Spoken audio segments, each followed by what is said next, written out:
Está na hora de saber, perguntar pra se informar. Relógio Entrevista está no ar. Em 580 e pelo site também, no radiorelogem.com.br. Você que não baixou o aplicativo, baixe agora. Bom, gente, conforme prometido, né? A gente sempre traz aqui no Relógio Entrevista um convidado especial. Bom, no fim de agosto, o Supremo Tribunal Federal decidiu que, a partir de agora, uma pessoa pode se dirigir pessoalmente a um juiz sem a presença de um advogado para pedir pensão alimentícia. Mas, para falar melhor sobre esse assunto, eu vou ter o prazer agora de conversar com a advogada doutora Daniele Biasi. Doutora, bom dia! Doutora, bom dia, doutora. Cadê a doutora? Deixa eu ver se eu consigo falar com ela aqui. On liga, off, desliga. Caiu a ligação da doutora. Mas enfim, a produção vai entrar em contato novamente, tá? A Regiane vai entrar em contato novamente, tá? Com a doutora. Faz o seguinte, você que ligou o rádio agora, que está acompanhando aqui a nossa programação, isso, o telefone tocou aqui. A gente está falando aqui sobre o fim de agosto, né, gente? Que o Supremo Tribunal Federal decidiu que a partir de agora uma pessoa pode se dirigir pessoalmente a um juiz sem a presença de advogado para pedir pensão alimentícia. Bom, a doutora vai explicar isso aqui melhor pra gente. Doutora, fala comigo, doutora Daniele Biasi. Gostei do nome, hein? Tudo bem? Bom dia, Paulo. Bom dia A todos os ouvintes da Rádio Relógio. Tudo bem? É um prazer estar com vocês. O prazer é todo nosso. Obrigado aí pelo carinho e por essa oportunidade, tá bom? Obrigada. Doutora, então vamos aqui à primeira pergunta, por gentileza. Para começar, doutora, como a senhora avalia a decisão do STF que permite que pedidos de pensão alimentícia sejam feitos sem a presença de um advogado? Isso realmente facilita o acesso à justiça para pessoas que não têm condições de poder contratar um profissional ou não? Paulo, a situação é um pouquinho mais complexa do que isso. É claro que a gente, quando pensa em pensão alimentícia, nós estamos pensando em direitos fundamentais, né? Que é a sobrevivência do indivíduo. Sim. É a busca pelo mínimo existencial dele. Então, é claro que a lei vai estabelecer mecanismos que facilitem esse acesso, essa busca por esses valores. Uhum. Todavia, quando a gente analisa a decisão do STF, e me parece que o Conselho Federal da Ordem, quando questionou a constitucionalidade do dispositivo que foi avaliado pelo STF, eles discutiam justamente como o Poder Judiciário vai organizar isso. Porque imagine só um cidadão ir até o fórum, como que ele vai chegar, como que o Poder Judiciário vai se organizar para atender esse cidadão em grandes cidades, né? Para qual juiz ele vai se dirigir? O advogado, o defensor público, quando eles atuam nesse cenário, eles garantem que aquele indivíduo vá alcançar a melhor tutela possível, né? Porque eles têm o conhecimento claro de quais são os direitos, qual é o alcance do direito do credor de alimentos. Então, essa decisão, muito embora ela tenha sido quase que unânime no STF, houve o voto de divergência do ministro Fachin, ele não concordou com essa posição. Sim. Ela ainda é um mistério para nós, advogados, de como ela vai se efetivar, tá bem? Me parece que, na prática, vai ser um desafio muito grande para a pessoa chegar pessoalmente ao fórum e solicitar isso. Como esse mecanismo vai se desenvolver, a gente ainda não sabe. Agora, eu também concordo com a senhora e quero fazer minha colocação em relação a isso. Fica difícil, vamos supor, eu quero falar com o juiz, mas vira e mexe o juiz está correndo para uma audiência, ele está sempre no celular resolvendo outras coisas, fica difícil a gente não pegar uma orientação com o advogado. Eu prefiro, na minha opinião, pegar, né, toda a orientação com o advogado, que com certeza vai nos orientar, vai nos dar mais atenção, vai marcar uma audiência. Isso na minha opinião, entendeu, doutora? Paulo, é importante você colocar isso até para a gente esclarecer. O que o STF estabeleceu não é que, por exemplo, Paulo, eu, Daniele, estaríamos no processo todo sem a presença do advogado. O STF disse assim, olha, se você é credor de alimentos, se você pode pedir alimentos para alguém, você vai poder ir até o balcão lá do fórum, o balcão correspondente, né, e solicitar, e aí não diretamente a um juiz, provavelmente aos servidores do Poder Judiciário, né, formular esse pedido, levar os documentos e tudo mais e formular. Mas Ali, o procedimento seria agendamento de uma primeira audiência para tentar um acordo com o devedor.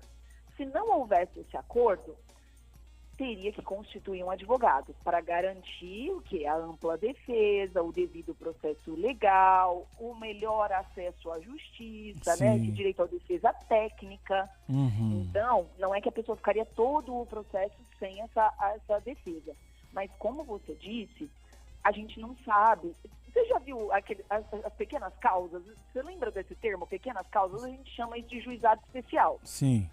Para algumas situações, você pode ir sem advogado, mas eles têm uma estrutura que te atendem, são servidores. Eles vão atender, ouvir o seu pedido até 20 salários mínimos, vão formular uma petição em seu nome, tá? A gente não sabe se o Poder Judiciário vai ter que se organizar em algo similar a esse, mas só para essa primeira fase, até a tentativa de conciliação. Se não tiver acordo, o advogado entrará, o advogado ou defensor público obrigatoriamente deverá ser nomeado. Sim. E sempre é bom, doutora, a senhora falou uma coisa aí que é muito importante, né? Principalmente quando a pessoa vai numa audiência e quer uma ressalva, quer uma orientação, aí de repente você teve uma audiência com o advogado já foi embora, tal. Se você puder tirar uma dúvida com o advogado para poder pegar uma ressalva, ele vai te orientar quem você deve procurar. E essa pessoa vai nos orientar também, se tiver alguma dúvida a mais em nossa cabeça, tirar uma dúvida com os senhores que são advogados, né, que estudaram para isso, para poder nos orientar e poder, né, trazer uma resposta positiva para a gente. A gente falou então sobre os riscos, né, que a pessoa pode ocorrer. Eu ia até fazer essa pergunta à senhora, de poder iniciar uma ação, né, de pensão alimentícia sem o auxílio de advogado. Corre o risco, de repente, do juiz não poder atender, né, doutora? Conforme eu falei aqui minutos atrás, que ele está sempre correndo, ele está num dinamismo que às vezes não dá tempo nem de falar um oi, né? O Poder Judiciário, a gente sabe que, embora seja composto por juízes extremamente competentes, ele também é um sistema que está tumultuado pelo volume de processos. Os juízes trabalham muito, eles têm um volume de trabalho realmente incompatível, né, com o desenvolvimento por uma pessoa, por um indivíduo. Me parece que seria difícil para o Poder Judiciário se organizar de uma maneira satisfatória nesse momento para atender a população diretamente. Exato. E para isso é importante a gente reconhecer, a despeito, com todo o respeito à decisão do STF, a relevância da defesa técnica, né, que também auxilia o bom andamento do Poder Judiciário, também é fundamental na busca pela justiça, também trabalha para que o Poder Judiciário também possa trabalhar melhor. Então, nesse sentido, eu concordo com você. O juiz já tem um volume de demandas e de trabalho ali que talvez torne complexo esse atendimento direto ao cidadão. Sim, eu também concordo. Doutora, a terceira pergunta aqui, a senhora até falou, né, fez uma colocação em relação da mudança, né? Quais mudanças, melhor dizendo, se houver, a senhora acredita que essa decisão do STF pode trazer para a prática do direito de família no Brasil? Bom, a gente tem que pensar o seguinte, né? O STF analisou uma lei que ela é de 1968, Paulo, é uma lei bem antiga. Ela foi analisada, foi alterada agora, e desde então muitas coisas já mudaram. O acesso aos alimentos, o processo que leva à judicialização da pensão alimentícia já é muito diferente do que existia lá na década de 60.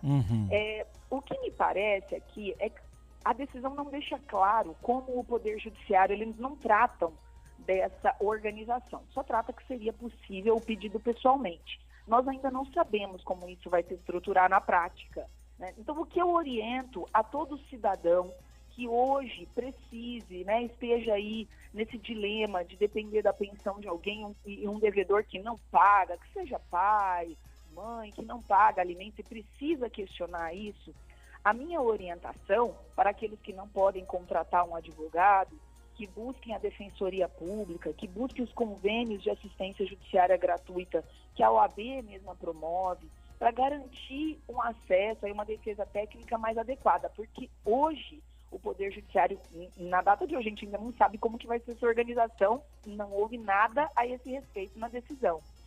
O Poder Judiciário ainda não está pronto para receber os pedidos diretamente do cidadão, tá bem? É verdade, falou tudo, doutora, concordo com a senhora plenamente. Eu ia até perguntar à senhora aqui, sobre as recomendações, né? A senhora até citou aí minutos atrás.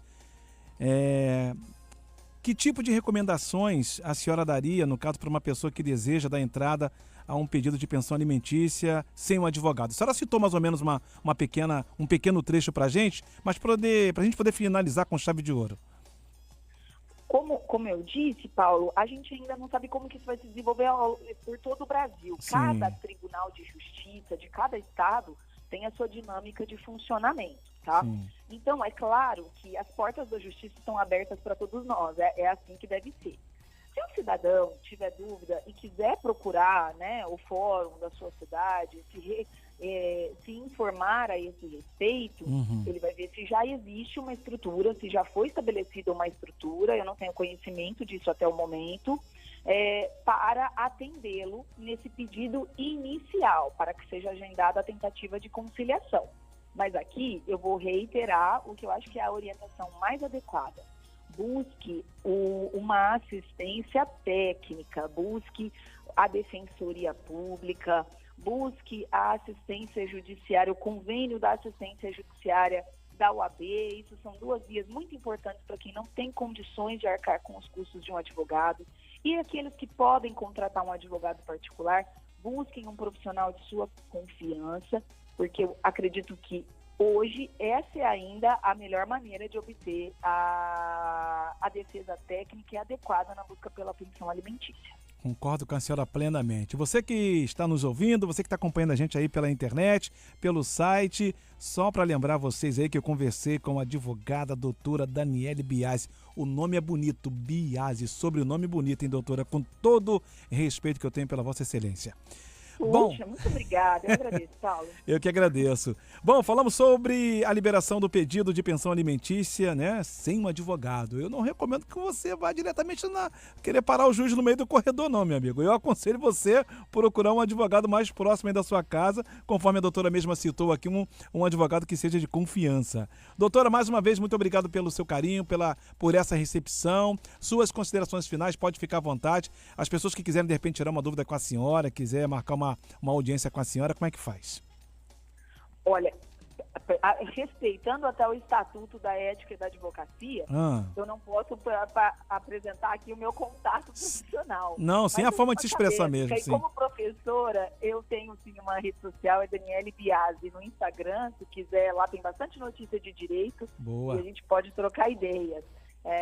Eu fico muito feliz com o convite. Eu entendo que essa decisão do STF, ela tem um ponto de vista muito importante, que é a proteção da nossa dignidade, dessa existência, né, com o mínimo que se espera, que é relativo aos alimentos, mas nós estamos diante de um dilema. O Poder Judiciário ainda não está preparado estruturalmente para receber o cidadão pessoalmente ali nos seus balcões.